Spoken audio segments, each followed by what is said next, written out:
أصحابي وصحباتي في كل مكان وحشتوني جدا جدا أوي خالص. خلصنا المنهج وحان وقت الريفيجن. يلا بينا هنبدأ نراجع مع المعاصر. محضر لنا مراجعة حلوة جدا جدا ومتميزة. تعالوا نبدأ مع بعض هنشوف ايه هنا في المراجعة النهائية. هنلاقي هنا عندنا في المراجعة النهائية عامل لي هنا language functions. تعالوا نشوف ونتدرب مع بعض على الأسئلة والأجوبة بتاعتها. السؤال ده مهم قوي عشان هو هيساعدك كتير جدا جدا وانت جاي يا صديقي العزيز تحل الديالوج. طيب مهم قوي اقرأ السؤال واقرأ الإجابة. في الديالوج احنا عارفين ان هو ممكن يطلب مننا سؤال وممكن يطلب مننا إجابة. أول حاجة عندنا هنا بيقول Which activities do you do؟ ما هي الأنشطة التي تقوم بها؟ Which activities do you do؟ ما هي الأنشطة التي تقوم بها؟ فهنا قال لي I play in tournaments. فالإجابة بتقول I play in tournaments and help out at my family's workshop. ده أنا هنا بشارك في بطولات وكمان بساعد العيلة في الورشة الخاصة بتاعتنا. طيب هنيجي للسؤال التاني وهو بيقول لي هنا asking and answering questions about how often you did something. هنا اسأل على عدد المرات اللي انت بتعمل فيها شيء ما او بتقوم بيه بفعل شيء ما. عشان اسأل على عدد المرات انا بستخدم how often did you get up early in the summer vacation؟ كم مرة استيقظت مبكرا في اجازة الصيف؟ اعتقد ولا مرة. كلنا بننام في الصيف. احنا بنصدق اجازة الصيف تيجي بس علشان اسهر وانام واصحى متأخر. فهنا بيقول لي not often I usually get up late in the summer vacation. عايزاكم تاخدوا بالكم من حاجة مهمة قوي هو هنا قال لي how often did يبقى أنا لما هاجي أجاوب السؤال بتاعي قلت I usually got. طب ثانية واحدة يا مس، انت قلتي usually مش احنا خدنا مع بعض في unit 1 انه usually دي من ظروف التكرار انا هستخدمها في المضارع او في الماضي لو انا عايزة اتكلم على فعل انا بكرره. فهنا انا هقول not often I usually got مش get. هنا سألني بدid فعلى طول في الإجابة جبت الفعل بتاعي في الماضي. I usually get up late in the summer vacation.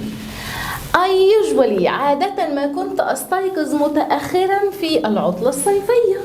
طيب number 3 قال لي talking about ways to spend your free time. اتكلم عن طرق بتقضي بيها وقت فراغك. فهنا بيقول how do you spend your free time؟ how do you spend your free time؟ كيف تقضي وقت فراغك؟ how do you يبقى أنا كده بسأل في ال present simple do you spend your free time؟ فبيقول هنا إيه؟ I learn new skills, help in the community and walk in nature.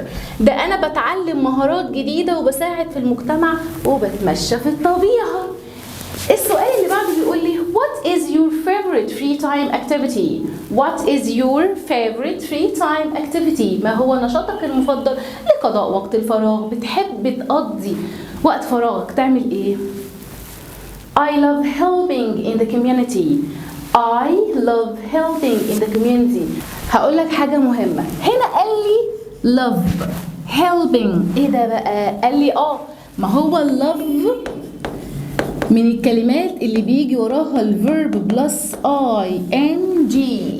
فلما هجيب love على طول الفيرب اللي بعدها هيكون مضاف له ing. I love helping in the community. I love helping in the community. بحب المساعدة في المجتمع. When do you do that؟ طب متى تقوم بذلك؟ When do you do that؟ When do you do that؟ بتقوم بده امتى؟ I usually do that on holidays. I usually do that on holidays. برضو عايزين ناخد بالنا هنا ان كلمة holidays أخدت حرف الجر on. بعد كده آخر سؤال قال لي what do you do where do you do it what do you do ماذا تفعل what do you do. طيب السؤال التاني قال لي where do you do it أين تقوم بذلك. قال لي I volunteer at the community garden. I volunteer at the community garden. هنا احنا شفنا مع بعض ازاي نسأل وازاي نجاوب. ممكن يجي لي سؤال يبقى محتاج إجابة من الإجابات دي، ممكن تجي لي إجابة تبقى محتاجة سؤال من الأسئلة دي. تعال نشوف بعد كده عندي إيه. Talking about staying safe online. الحديث عن البقاء آمنا عبر الإنترنت. إزاي أفضل أحافظ إن أنا أكون آمنا عبر الإنترنت. فهنا بيسألني بيقول لي How do you stay safe online? How do you stay safe online? فالإجابة كانت choose strong passwords. اختار كلمات مرور قوية. Choose strong passwords. تاني حاجة قال لي think before you post. Think you before you post. فكر قبل ما تحط بوست على الفيسبوك. فكر جيدا قبل أن تقوم بالنشر. مش احنا قلنا قبل كده انه حتى البوستس او الصور او اي حاجه مسحناها هي بتفضل موجوده forever على اي بلاتفورم انت بتعمل عليه بوست. طيب عشان كده هو بيقول لك هنا think before. فكر قبل ان تقوم بالنشر. think before you post. Number 3 قال be careful of friend requests. be careful. كن حذرا من اي طلب صداقه. محدش بقى يبعت لك طلب صداقه وانت تقبل، لا لازم اكون عارفه. be kind online. كن لطيف عبر الانترنت. be kind. خليك جميل كده ورد ردود حلوه وقول كلام حلو، ما تقولش حاجات مش حلوه او حاجات سلبيه. بعد كده هنا قال لي discussion about which technological devices are important and why. طيب هنا في number 1 بيقول لي which device do you think is the most important. أي جهاز أو أي الأجهزة تعتقد هي الأكثر أهمية. I think phones are the most important. أعتقد أن الهواتف هي الأكثر أهمية، هي أكثر الأجهزة أهمية.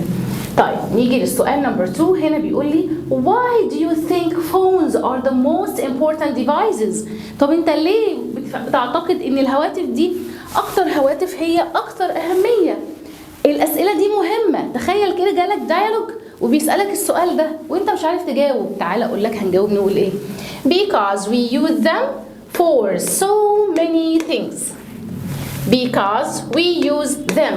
بنستخدمهم for so many things. في العديد من الأغراض. طيب نيجي بعد كده asking and answering about celebration food. توجيه أسئلة والرد عليها عن طعام المناسبات. ايه هو بقى طعام المناسبات ويا ترى هيسألنا هنا عن ايه؟ What special days do you celebrate each year in your family? ما المناسبات الخاصة التي تحتفل بها مع عائلتك كل عام؟ تعالوا نقرأ السؤال تاني. What special days do you celebrate each year in your family? يا ترى ايه هي المناسبة الخاصة اللي بحتفل بيها مع العيلة؟ قال لي هنا I celebrate شم النسيم with my family. بحتفل بشم النسيم مع العيلة. يلا بينا شم النسيم، هنخرج ونعمل حبة حاجات حلوة مع بعض. Do you eat special food yet؟ طب هل انت بتاكل special food في شم النسيم؟ بناكل ايه؟ رنجة وفسيخ. ده حاجة كده معروفة. قال لي yes I do. هنا بيقول do you eat. عايزك تاخد بالك من حاجة مهمة قوي. هنا سألك بدو، هنا سألني بدو، فأنا هجاوب بإيه؟ بيس أو بنو. مادام سألني بدو الفعل المساعد جه في الأول يبقى بمعنى هل، ولو جه في أول السؤال يبقى لازم الإجابة بتاعتي يا إما بيس يا إما بنو. طيب تاني سؤال قال لي what do you eat؟ ما انت قلت لي بتاكل سبيشال فود. طب ايه هو بقى؟ قال لي what do you eat؟ بتاكل ايه؟ I eat فسيخ. I eat فسيخ. الناس اللي بتحبه هتقول يومي زي حالاتي، والناس اللي مش بتحبه هتقول ياكي. انا بحب الناس دي وبحب الناس دي، بس الفسيخ للناس اللي بتقول عليه ياكي ادوله فرصه. Who prepares it for you؟ طب مين بيحضره لكم؟ My grandma. My grandma. My grandma. جدتي هي اللي بتحضر لنا الفسيخ. طيب what are its ingredients؟ طب يا ترى مكوناته ايه؟ تعالى نسمع. fish, a lot of salt and oil. سمك والكثير من الملح والزيت. fish, a lot of salt and oil. سمك والكثير من الملح والزيت. طيب هنيجي بقى بعد كده هنشوف مع بعض أهم الكلمات اللي موجودة عندي هنا على الوحدة. دي مش الكلمات اللي موجودة في اليونت كلها، احنا هنراجع مع بعض الكلمات اللي هو جايبها لي وشايف ان هي مهمة. بس مهم جدا جدا يا أصدقائي ان احنا نرجع للكتاب بتاعنا ونقرأ الكلمات كلها. يجوز نلاقي كلمة ناسيينها، يجوز نلاقي كلمة متلخبطين في المعنى بتاعها. الامتحان مش هيجيلي من الكلمات دي فقط، الامتحان هيجيلي على اي كلمة موجودة عندي في المنهج. عشان كده مهم جدا ان احنا كمان نراجع كل الكلمات اللي موجودة عندنا في اليونت. هنا بيقول لي مدرب رياضي coach موهوب talented يتطوع او متطوع volunteer بطولة tournament معبد temple إنجاز achievement متعب أو مجهد tiring الحروف الأبجدية alphabet صعوبات difficulties هنيجي هنا ورشة عمل workshop يركز أو تركيز focus يتخيل imagine أمجاد أو انتصارات victories بطل رياضي champion مسلة obelisk معدات equipment منافس opponent سمات qualities. طيب احنا متعودين دايما ان المعاصر كان بيجيب لنا كلمات ويروح على طول مديني بعديها pop quiz. المرة دي بقى هو جايب لي هنا exercise على الكلمات، وتعالوا نحل مع بعض يلا يا أصدقائي. Number 1 بيقول he is a football player. He scored 3 goals in 80 minutes.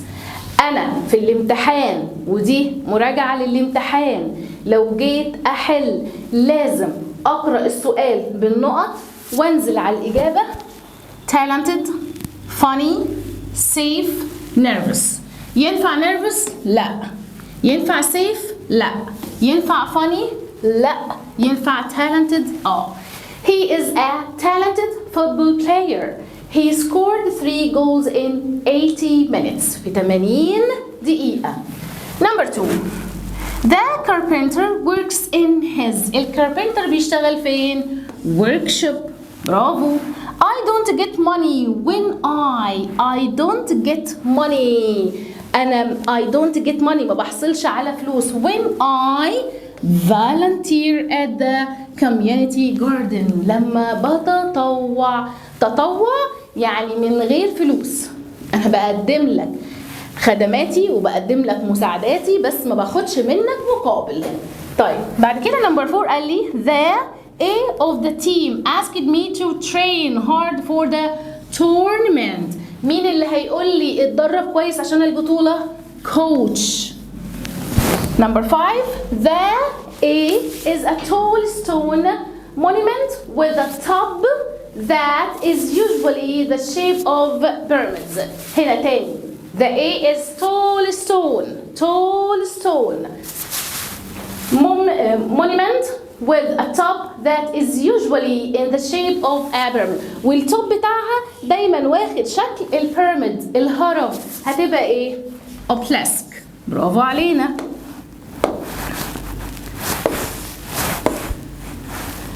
نيجي للسؤال اللي عليه الدور مع بعض. هنا نمبر 6 بيقول لي people came together to pray in the in ancient Egypt. في مصر القديمة كانوا بيصلوا فين؟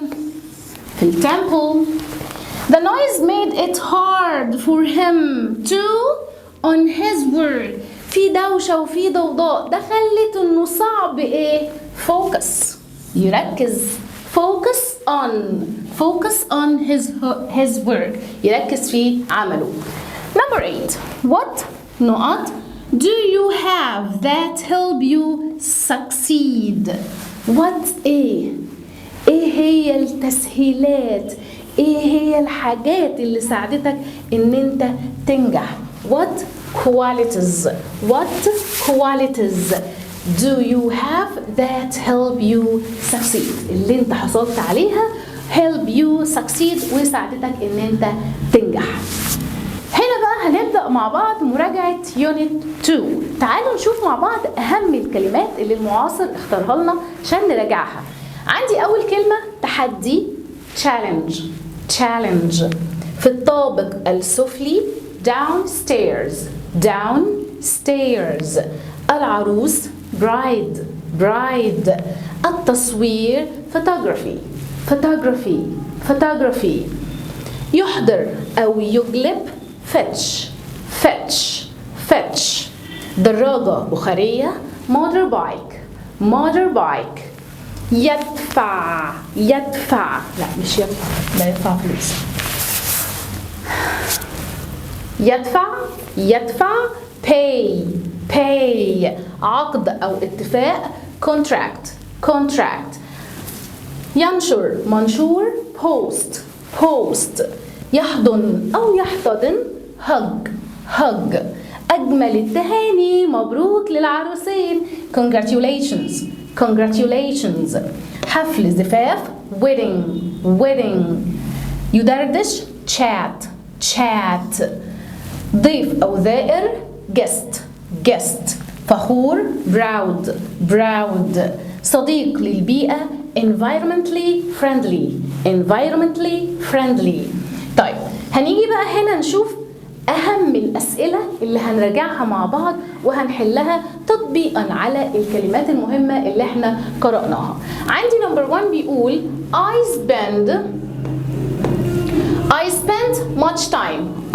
spent much time with my friends online about our dreams. أنا قضيت much time وقت كتير مع صديق أونلاين about our dreams. يبقى بنعمل إيه؟ chatting.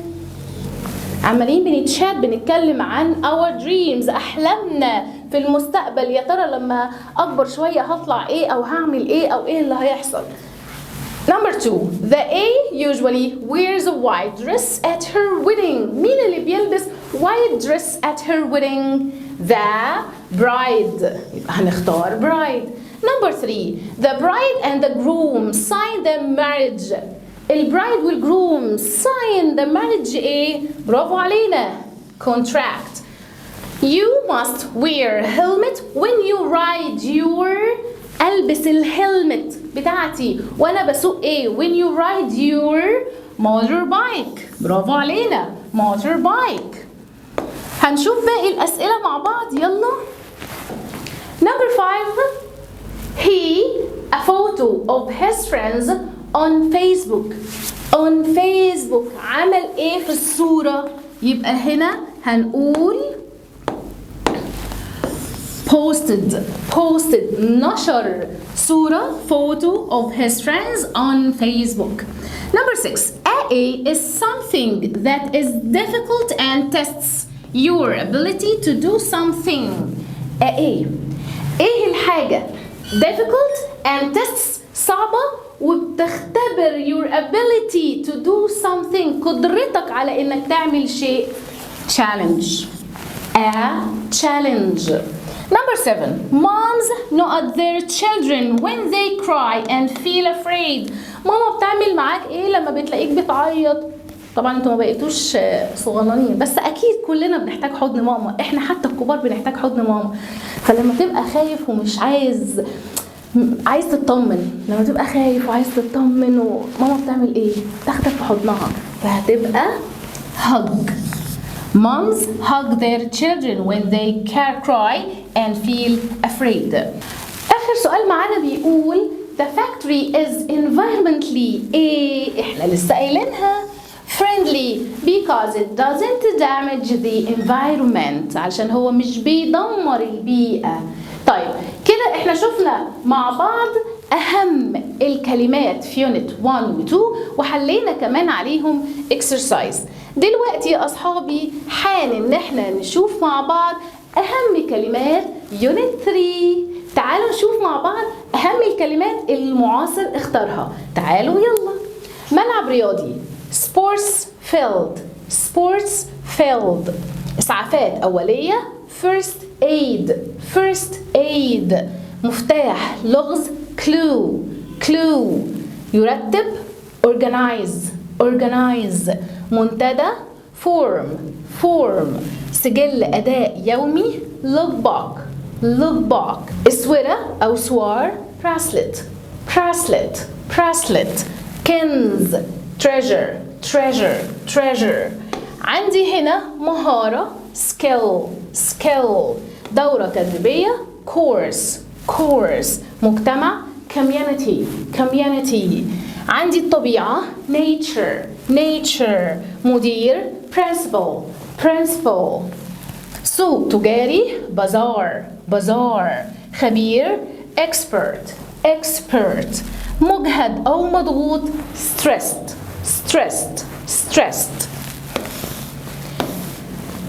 هيجي الدور عندي هنا على الاكسرسايز. تعالوا بينا يلا نحل مع بعض نمبر 1 وهو بيقول لي هنا، نيجي هنا نمبر 1 بيقول لي A are information that helps you solve a problem. يا ترى هي معلومات بتساعدك ان انت تحل مشكلة. ايه هي؟ شطار. clues. Number 2 listening is an important to learn any language. listening هو ايه؟ important skill. أهم مهارة في تعليم أي لغة. Number 3 we need someone who knows the to help the injured boy. محتاج نكون عارفين ايه؟ برافو. first aid. first aid. Number 4 he is A because he can't finish all his homework. هو مش قادر يخلص كل الهوم ورك بتاعه، فهو هي ايه؟ stressed. stressed. Number 5 هنيجي نطلع لكم الأسئلة هنا فوق عشان نبقى كلنا شايفين ومركزين. My family often goes to the park on weekends to enjoy. My family often goes to the park. بتروح للحديقة عشان تستمتع بإيه؟ بالنيتشر، بالطبيعة. Number 6 writing a to-do list helps me. لما أجيب list to do list واكتب أنا النهاردة هعمل كذا وبكرة هسوي كذا والساعة كذا رايحة النادي وبعد النادي هاجي أعمل الهوم ورك وهنام وارتب حاجاتي. هي بتساعدني helps me organize my time إن أنا أرتب وقتي. She takes a to learn how to design clothes. أخدت إيه عشان تتعلم إزاي تصمم ملابس؟ أخدت course. أخدت course. She takes a course. أخدت course. The little girl is wearing a around her wrist. wrist. لابسة إيه حوالين الريست؟ bracelet. bracelet. لابسة إسورة. لابسة إسورة. bracelet. bracelet. كده احنا خلصنا مع بعض تمارين يونت 3. تعالوا نبدأ مع بعض نشوف يونت 4 بيقول ايه وكلمات يونت 4. يونت 4 واهم كلمات يونت 4 اللي بيقدمها لنا المعاصر. تعالوا نشوفها مع بعض. هنا عندي اول كلمة اختراع invention. invention. جهاز device. device. ألواح شمسية solar panels. solar panels. جمعية خيرية charity. charity. charity. إعلان advertisement. advertisement. يثبت أو يبرهن prove. prove. التنمر الإلكتروني cyber bullying. ماكينات الصراف الآلي ATMs. عندي بعد كده محيط ocean. مستدام sustainable. لياقة بدنية fitness. حذر أو حريص cautious. إعادة تدوير الأشياء recycling. منصة platform. محرك engine. بفاعلية أو بكفاءة efficiently. قرينا الكلمات، يلا يا حلوين نبدأ مع بعض حل الاكسرسايز. هنا بيقول ايه؟ هنا بيقول لي في نمبر 1 which A do you think is the most important؟ راحت الإجابة قال لي the phone. يبقى which A؟ advice دي؟ no. device yes. خد بالك انت ممكن من التسرع في الامتحان تروح رايح لي على advice وتقول لي هي دي الصح. ليه؟ انت عينيك خانتك، انت بتبص على الكلمة اللي فيها بسرعة هي دي. لا، اقرا كلمة واحدة. device جهاز. Number 2 we use A to take out money from our bank accounts. بستخدم ايه عشان اسحب money؟ ATMs. بستخدم ماكينات الصراف الآلي ATMs. طيب ATMs. هنيجي هنا في number 3 Smartphones are one of the amazing inventions. اختراعات of the amazing inventions. اختراعات. They all give money to the A which helps poor people. كلهم بيدوا فلوس لمين عشان يساعد بيهم الناس poor people، الناس الفقراء. charity جمعيات الخيرية. برافو. number 5 بيقول لي reduces the rubbish and save the planet. ايه اللي بيقلل القمامة وسيف بينقذ البلانت؟ recycling إعادة التدوير recycling. number 6 قال لي to A means to show that something is true. to برافو علينا. to prove. number 7 بيقول the talented worker finished his work easily and talented worker خلص الشغل بتاعه easily بكل سهولة وإيه؟ efficiently بكفاءة. number 8 they use solar. بيستخدموا solar ايه؟ panels. برافو علينا. to make electricity from the sun عشان يعملوا كهرباء من الشمس. أصحابي وصحباتي هنبدأ مع بعض مراجعة يونت 5. يلا بينا نشوف أهم الكلمات مع بعض. جفاف drought. ضربة شمس heat stroke. ندرة المياه water scarcity. فيضان flood.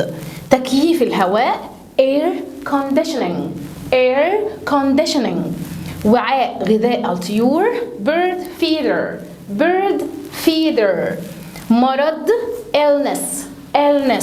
قصيدة شعرية poem. نيجي للكلمات اللي بعدها. درجات الحرارة temperatures. تأثير effect. سطح surface. قيمة أو يستحق worth. كوكب الأرض earth. مصدر source. يستهلك consume. كوكب planet. يلا نبدأ مع بعض الحل ونشوف هنا مع بعض الحل بتاعنا. number 1 بيقول لي he hung up the bird A and filled it with seeds. وملاها أكل. bird A feeder. برافو علينا. number 2 keeps our home cool in hot weather. ايه اللي بيخلي بيتنا cool بارد في الهوت weather؟ air conditioning. There is number 3. There is a because it hasn't rained for 4 months. A ما مطرتش لمدة 4 شهور فهيبقى عندي ايه؟ drought. عندي جفاف. number 4 بتقول عندي healthy bodies الأجسام الصحية healthy bodies الأجسام الصحية مالها are stronger to fight أقوى to fight ايه؟ illness عشان تحارب المرض. ما هو ما ينفعش حد ما يكونش مهتم بصحته وجسمه هزيل وتعبان وهيقدر يقاوم المرض، مش هيقدر يقاومه. فيبقى أنا عندي healthy bodies الأجسام الصحية هي اللي هتقدر تقاوم illness المرض. number 5 when there is a farmers don't have enough water for plants. لما يكون في ايه الفارمرز ما بيبقاش عندهم enough water ماء كافي للنباتات. برافو water scarcity. We need energy to help our planet. We need محتاجين نعمل ايه في الطاقة to help عشان نساعد our planet to save. We need to save. number 7 بيقول لي the value of something means worth. برافو علينا. number 8 she had a because she stayed a long time in the sun. قعدت وقت طويل في الشمس حصل لها ايه؟ heat stroke ضربة شمس. أصحابي وصلنا لآخر يونت معانا في الترم كله يونت 6. هنراجع مع بعض على يونت 6 ويبقى احنا كده قرأنا وراجعنا أهم الكلمات اللي موجودة عندنا في السكس يونتس. يلا نقرأ مع بعض الكلمات ونشوف أهم الكلمات اللي معروضة عندنا في اليونت ده. يغلي boil سماد compost توابل spices فرن oven مقلاة pan وصفة طهي recipe أعشاب herbs يخبز bake لذيذ tasty. عندي كمان هنا معاد تدويره recycled بطاطا sweet potatoes بطاطس مقلية fries مشوي grilled مكونات أو مقادير ingredients فضلات أو نفاية waste بقايا القهوة بعد الطحن coffee grounds أنبوب لشرب السوائل شفاط straw شفاط شاليمو straw يدفع pay. تعالوا بقى نحل مع بعض الأسئلة دي. number 1 هنا بيقول لي they used the coffee grounds as to grow plants هقولها as برافو علينا compost. number 2 are pieces of potatoes fried in oil. pieces of potatoes صوابع شيبسي مدور هي قطع من البطاطس مقلية في زيت fried in oil هي هتبقى ايه؟ الفرايز. number 3 bake the pie in the oven bake the pie in the oven for 30 minutes. bake هنخبز يبقى على طول oven. number 4 هنا بيقول لي the restaurant uses good quality to make delicious dishes هيستخدم ingredients. برافو. how much did you for the meal how much did you pay دفعت كام how much يبقى دفعت how much did you pay for the meal.